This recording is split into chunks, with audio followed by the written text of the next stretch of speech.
దేవతలారా రండి, మీ దీవెనలందించండి. నోచిన నోములు పండించే నా తోడును పంపించండి.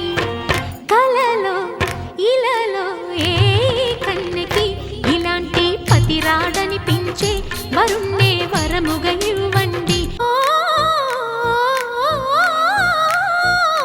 శివ పార్వతులేమో ఈ దంపతులనిపించాలి. ప్రతి సంసారంలోనూ మా కథలే వినిపించాలి.